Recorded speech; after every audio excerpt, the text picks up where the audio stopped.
Assalamualaikum warahmatullahi wabarakatuh. Alhamdulillah rabbil alamin, wassalatu wassalamu ala asyrafil anbiya'i wal mursalin wa ala alihi wa ashabihi ajma'in. Rabbi shrah li sadri wa yassir li amri wa hlul 'uqdatam min lisani yafqahu qawli. Subhanaka la ilma lana illa ma 'allamtana innaka antal alimul hakim. Wa la hawla wa la quwwata illa billahil 'aliyyil 'azim. ولا حول ولا قوة إلا بالله العلي العظيم ولا حول ولا قوة إلا بالله العلي العظيم أما بعد. Tuan-tuan dan jemaah sekalian, kita berehat sebentar sebelum kita meneruskan solat sunat tarawih untuk rakaat yang berikutnya. Sebagaimana yang kita tahu, ataupun sebagaimana yang kita sedia maklum, tarawih daripada perkataan istirahat. Istirahat maknanya rehat-rehat. Maka sembahyang tarawih jangan berlagu, masanya panjang sampai waktu subuh. 1 detik boleh rehat, 1 detik boleh minum air, 1 detik boleh sadar, kemudian nak sambung lagi boleh tarawih. Kadang-kadang ada setengah tempat tu kerja-kerja nak buat dulu, habis sambung dengan masjid yang sembahyang 8. Tak cantik. Nak buat dulu tenang-tenang, nak buat 8 tenang-tenang. Jangan sampai orang tak sempat nak ambil 8. Tarawih tenang-tenang.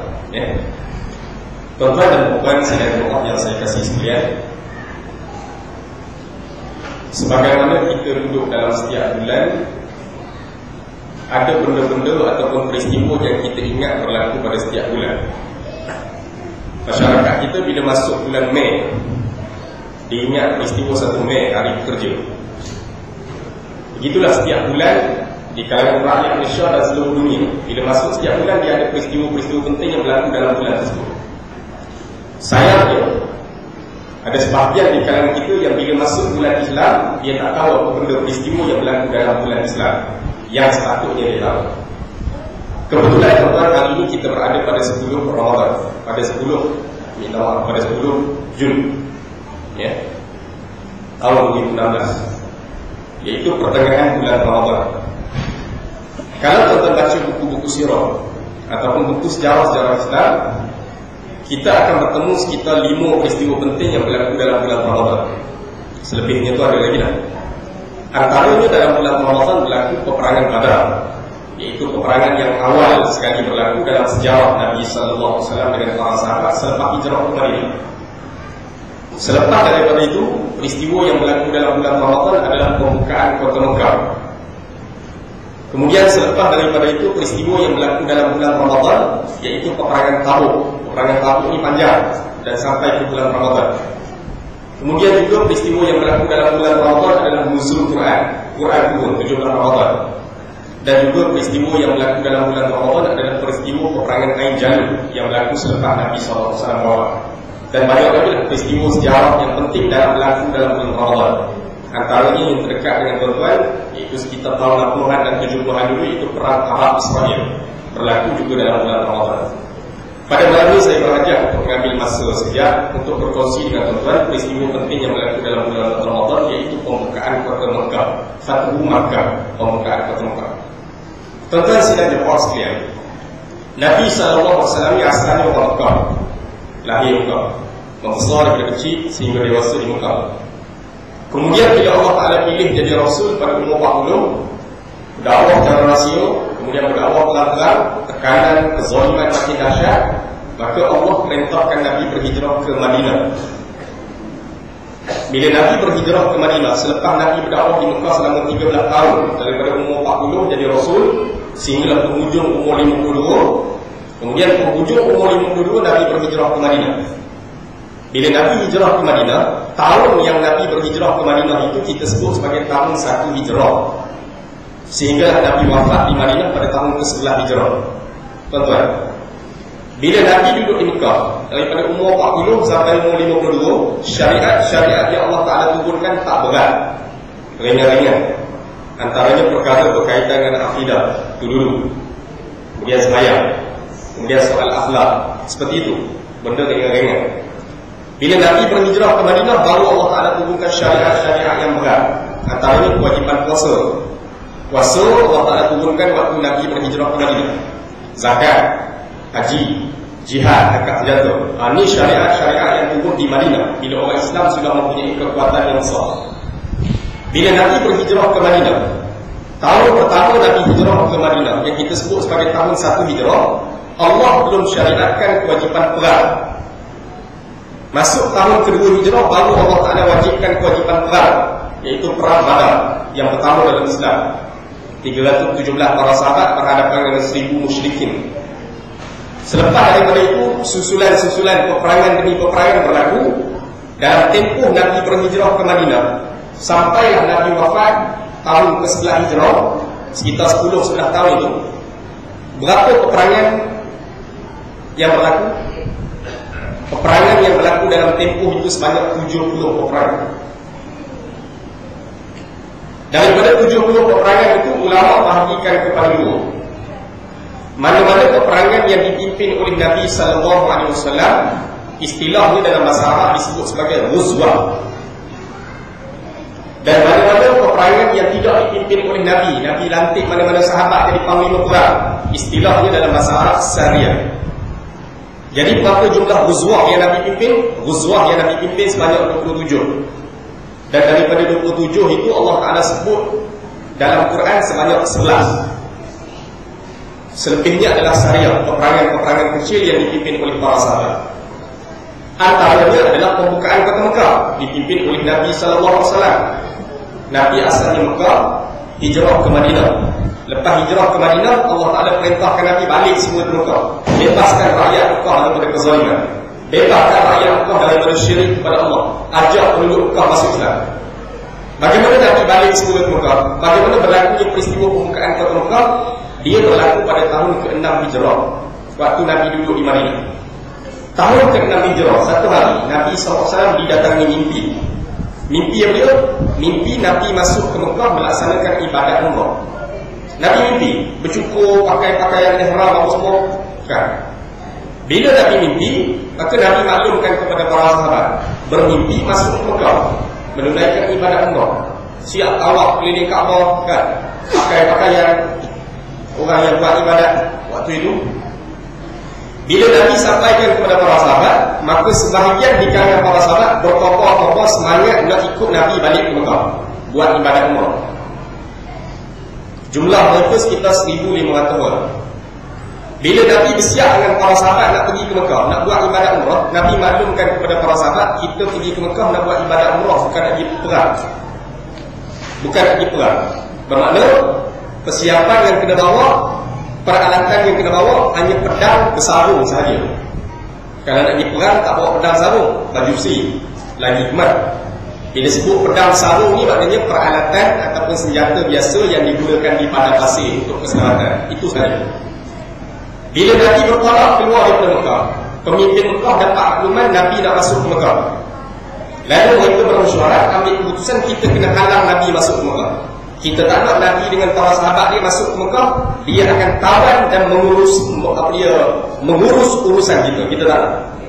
Padahal Nabi maklum dah, aku datang ke Mekah nak buat ibadat umrah, lalu tu balik lah. Pemimpin Mekah dah nak halang juga Nabi masuk. Akhirnya berlaku rundingan di antara pemimpin Mekah dan juga pihak Nabi SAW. Rundingan gagal. Berunding tak selesai. Mereka hantar wakil dan Nabi pun hantar wakil. Siapa wakil Nabi? Wakil Nabi adalah Uthman bin Affan, khalifah yang ketiga selepas Nabi wafat. Uthman jadi wakil, berunding dengan pemimpin Mekah. Takdir Allah, Uthman bin Affan ni waktu dia pergi berunding, dia balik semula pergi jumpa Nabi, balik semula menghadapkan Nabi itu lewat.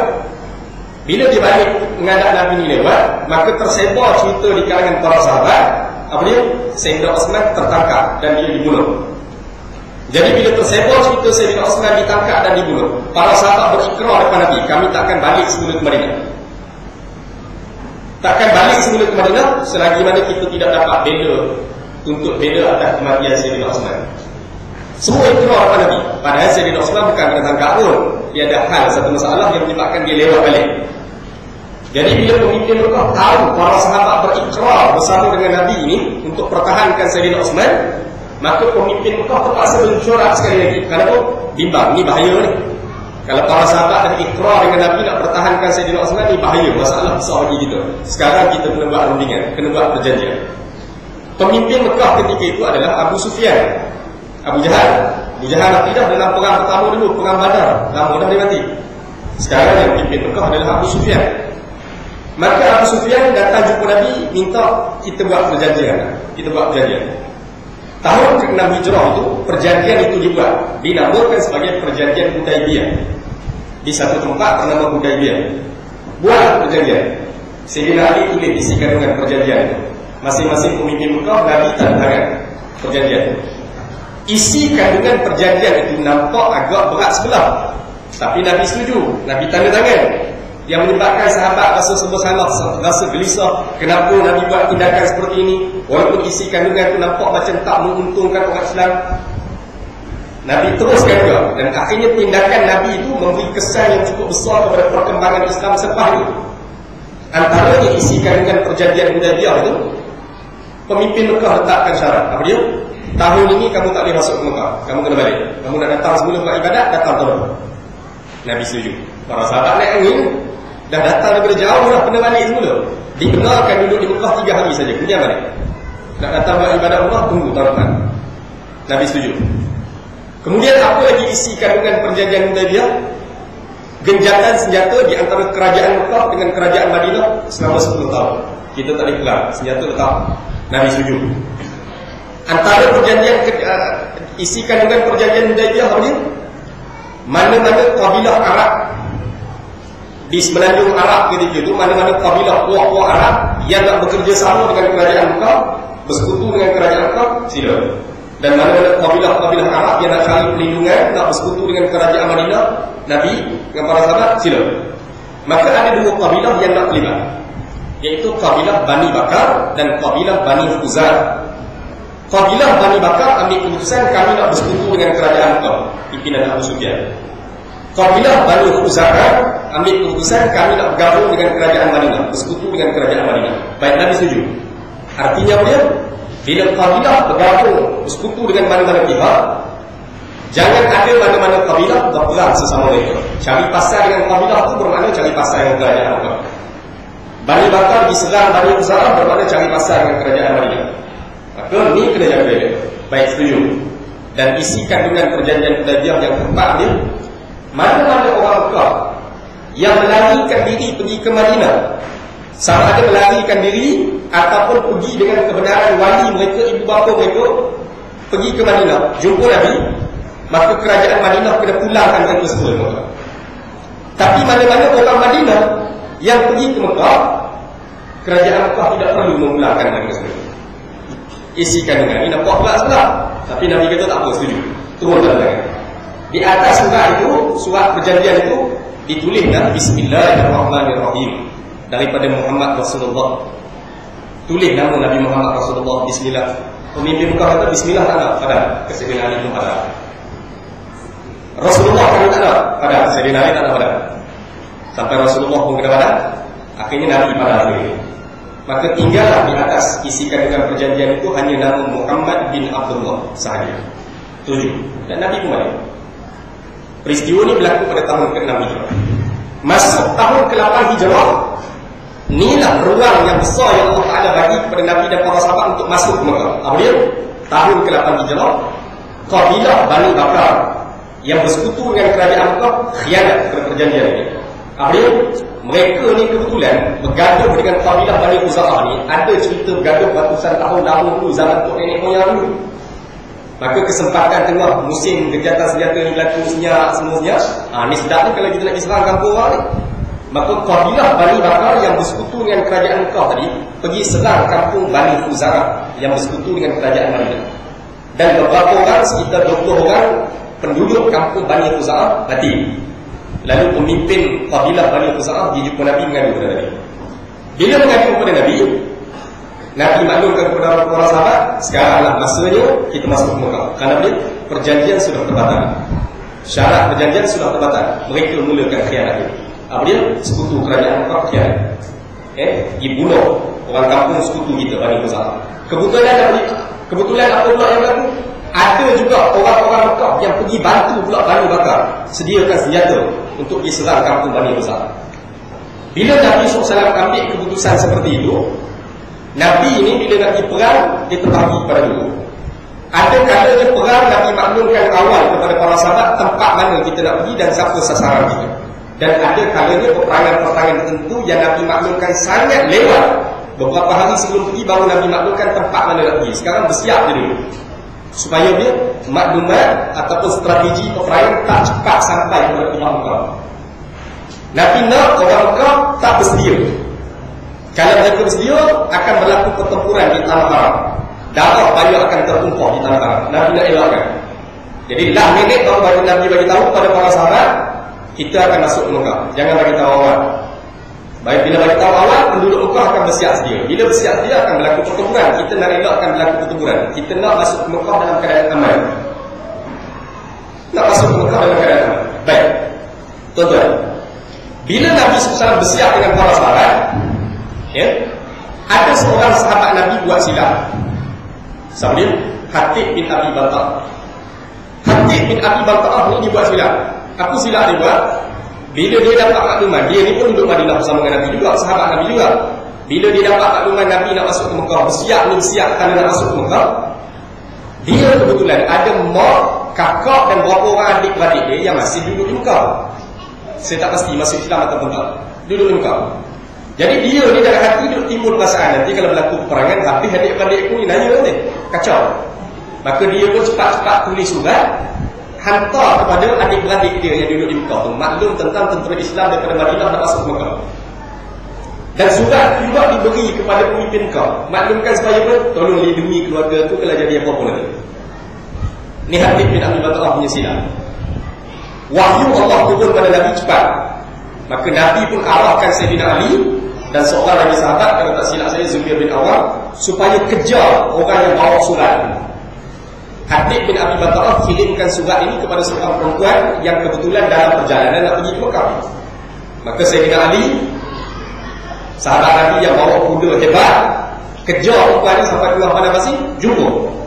Bila jumpa minta surat, dia tak nak bagi. Sampai berkali-kali Sayyidina Ali kata, kamu tak bagi, aku tanggalkan pakai dia. Ada lagi tak silap, aku telanjangkan kamu, kubur dia. Akhirnya dia pun bagi, dia minta Sayyidina Ali pusing menghadap ke lain. Dia pun buka penutup kepala dia, kain tutup kepala dia, dan dia pun keluarkan surat yang duduk dalam sanggur kepala dia. Maka cepat-cepat Sayyidina Ali ambil surat ni, bawa balik semula ke Madinah, tunjuk pada Nabi. Dan Nabi pun panggil Hatib bin Abi Balta'ah. Nabi panggil Hatib bin Abi Balta'ah. Nabi tanya kepada Hatib bin Abi Balta'ah, kenapa buat macam ni? Kenapa kamu buat macam ni? Maka Hatib bin Abi Balta'ah sebut pada Nabi, dia kata, ya Rasulullah, jangan terburu-buru untuk hukum aku. Aku ni masih beriman pada Allah, aku masih beriman pada Rasul. Aku ni orang asal Mekah. Adik-adik aku di Mekah ni, dia tidak ada keturunan. Tak ada keturunan, tak ada keluarga besar di Mekah. Memang sebatas nama keluarga tu je lah yang aku ada. Aku ni hantar surat ke Mekah ni kerana nak ambil hati pemimpin Mekah lah, supaya jadi apa-apa tolong jaga keluarga tu. Tu je niat aku, bukan nak bocor rahsia tu. Tapi benda tu tetap tersilap. Niat dia seperti itu, nak jaga keluarga dia, takut jadi apa-apa bila perlu peperangan ni. Baik, Sayyidina Umar kebetulan duduk tepi Nabi. Sayyidina Umar naik angin.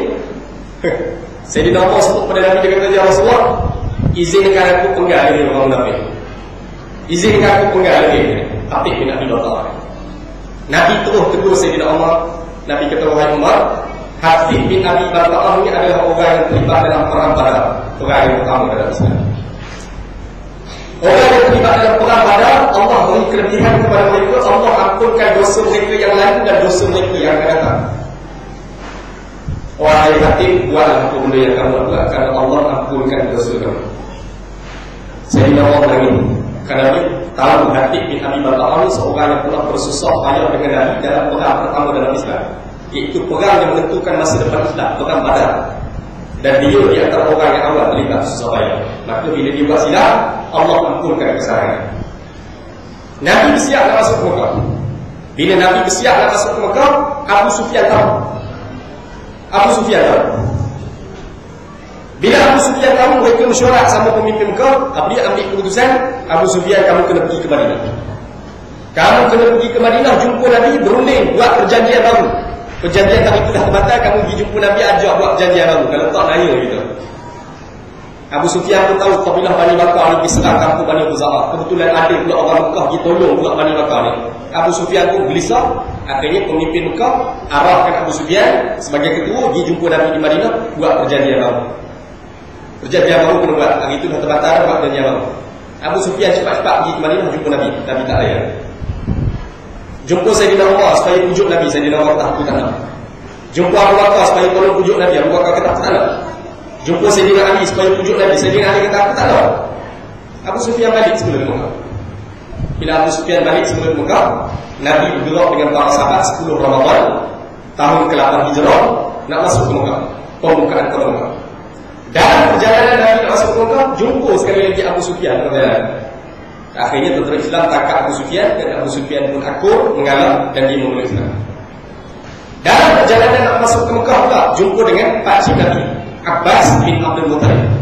Pakcik Nabi saya selalu sebut dalam sirah, ngaji dengan kuliah sirah saya selalu sebut ada 4 orang pakcik Nabi yang kenal, orang dalam Nabi kenal. Abbas, Hamzah, Abu Talib, Abu Lahab. Abbas masuk Islam, Hamzah masuk Islam awal lagi di Mekah dulu. Abu Talib tak masuk Islam, banyak tolong Nabi. Abu Lahab tak masuk Islam, dan lawan Nabi. Ini 4 orang dalam Nabi kenal. Dalam perjalanan nak masuk Mekah, jumpa Abbas dengan keluarga dia. Rupanya dia dari Mekah nak pergi ke Madinah, nak jumpa Nabi, nak masuk Islam. Maka kebetulan jumpa tengah jalan, masuk Islam. Abbas pun bagi cadangan kepada Nabi.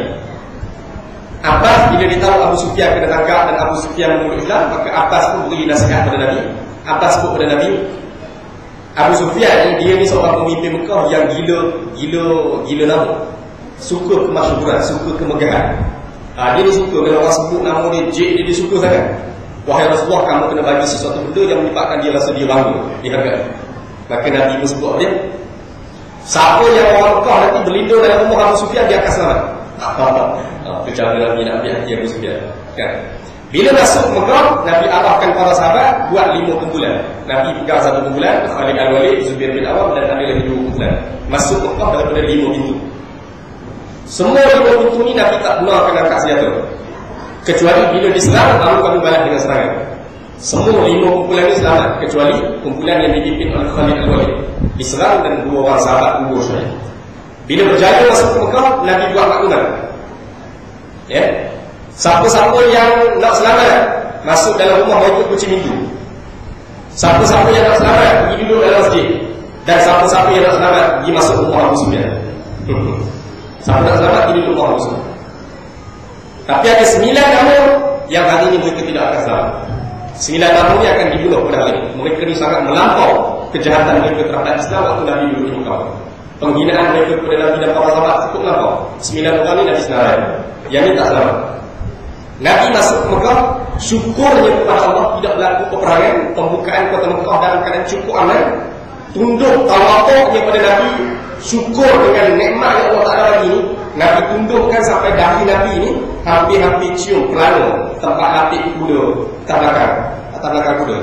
Tunduk dan sampai parah tu. Lepas Nabi berjaya masuk, Nabi tawaf keliling Kaabah beberapa kali. Kemudian Nabi masuk ke dalam Kaabah.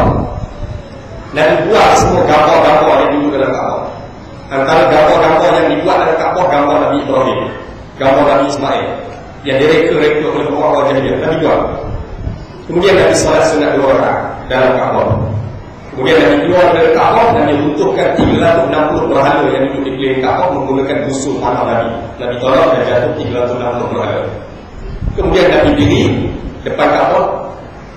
Nabi berucap, wahai sekalian orang Quraisy, tidak ada Tuhan lain kepada Allah, dan tidak ada lagi syirik kepada-Nya. Tidak ada lagi syirik kepada-Nya.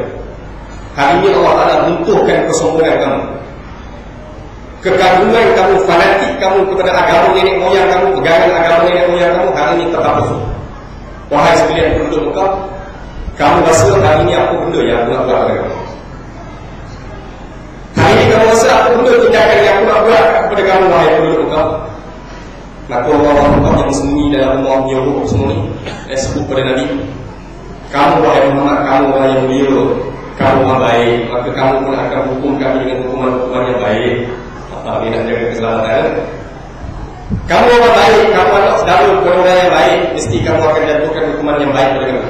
Nabi kata Ayub, aku akan jawab kepada kamu sebagaimana Nabi Yusuf telah jawab kepada adik-beradik dia dulu. Dulu Nabi Yusuf telah kena buang dalam perigi oleh adik-beradik. Nabi Yaqub sayang sangat kepada anak Nabi Yusuf, menyebabkan adik-beradik lain tunggu berhenti. Akhirnya bawa Nabi Yusuf buang dalam perigi. Kagak baju balik bagi tahu kepada Nabi Yaqub, Yusuf kena makan dengan serigala. Akhirnya selamat Nabi Yusuf dalam perigi, jadi hamba, kemudian terjun dengan pihak istana, kemudian diangkat menjadi raja Mesir.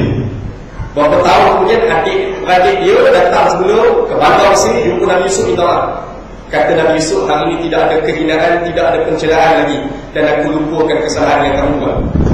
Maka Nabi Muhammad berdiri depan Kaabah, Nabi maklum kepada penduduk Mekah, aku jawab kepada kamu wahai orang Mekah sebagaimana Nabi Yusuf pernah jawab kepada adik-beradik dia dulu. Aku lupa kesalahan kamu. Hari itulah seluruh penduduk Mekah istighfar masuk Islam depan Nabi SAW. Sehingga Allah Ta'ala turunkan ayat Al-Quran, idza ja'a nasrullahi wal fath wa ra'aita an-nasa yadkhuluna fi dinillahi afwaja fasabbih bihamdi rabbika wastaghfir innahu kana tawwaba. Bila datang pertolongan Allah dan kemenangan, iaitu pembukaan kota Mekah, waktu itu kamu tengok seluruh manusia berbondong-bondong memeluk agama Allah. Fasabbih bihamdi rabbika wastaghfir. Waktu itu kamu kena bertasbih puji Tuhan kamu, minta ampun pada dia penerima taubat. Akhirnya Nabi diri di atas bukit Safa, penduduk Mekah duduk keliling Nabi ikrar dan minta sedia bersama dengan Nabi, bersama dengan Islam. Dan Nabi pun arahkan Sayyidina Bilal naik di atas kapal melakukan azan kali pertama di kota Mekah. Sebab tu hari ini muazzin, orang yang azan tu kita pun bagi dia tu Bilal. Kenapa? Dia pula tadi tu kepada Bilal. Kan? Atau tu habis sebenarnya nama dia tu meraihkan, memuliakan dia orang pertama melakukan azan Bilal. Bilal. Baik tuan-tuan. Ini sebentar lalu cerita tentang peristiwa pembukaan kota Mekah. Apa yang saya sebut kepada tuan-tuan, kita dalam bulan Ramadan ini, kita ni Allah Ta'ala pilih jadi umat Nabi SAW. Kisah susah payah itu cukup banyak. Kisah perjalanan susah payah kerja dakwah orang terdahulu daripada kita itu cukup banyak. Maka bersyukurlah Allah Ta'ala pilih kita sampai ke bulan Ramadan pada tahun ini masih menjadi seorang Muslim yang yakin dengan kebaikan pada agama. Maka sebab itu tuan-tuan, Ramadan yang kita bertemu pada tahun ini, tahun 1437 Hijrah, perbaiki kesilapan, kelemahan-kelemahan yang ada dalam bulan Ramadan tahun lalu supaya tidak berlaku lagi dalam bulan Ramadan pada tahun. Sekiranya tidak, maka kita termasuklah dalam mereka yang diperingatkan oleh Nabi sallallahu alaihi wasallam. Kam min sha'imin laysa lahu illa al-jawm wal ataf. Berapa ramai di kalangan orang yang berpuasa, mereka tak dapat apa pun dari berpuasa melainkan lapar dan dahaga. Dan dalam hadis yang lain Nabi peringatkan, Nabi kata dia, siapa yang berpuasa tapi lidahnya masih tidak meninggalkan ucapan-ucapan yang kotor, keji dan ucap, maka Allah tidak perlukan langsung untuk dia berlapar dan dahaga. Allah tak perlu. Allah tidak memerlukan dia berlapar dan dahaga. Sekiranya dia berpuasa tapi mulutnya masih cakap benda kotor. Mudah-mudahan Allah Ta'ala beri kekuatan, kesabaran kepada kita untuk melaksanakan ibadat puasa pada tahun ini sebaik mungkin insyaAllah. Dan kita sempat bertemu dengan bulan Ramadan pada tahun-tahun yang berikut insyaAllah. Puasa dari dulu yang disampaikan, mudah-mudahan Allah Ta'ala beri rahmat dan kebaikan kepada kita insyaAllah. Itu arti dari sebuah argumen. Di luar sana saya bawa satu buku yang dikarang oleh abang saya sendiri waktu dia belajar di Syria beberapa bulan sebelum berlaku konflik di Syria. Bagaimana kehidupan kesusahan orang Syria sebelum berlaku peperangan baik di masyarakat sampai berlaku konflik ini ada di luar tu. Harga di Ikan, harga 23. Malam ini saya nak jual kepada tuan-tuan dengan harga yang murah saja di Mudah lagi. Ada beberapa di luar tuan-tuan boleh dapatkan. Dan lain-lain ada minuman yang lain tuan-tuan boleh dapatkan.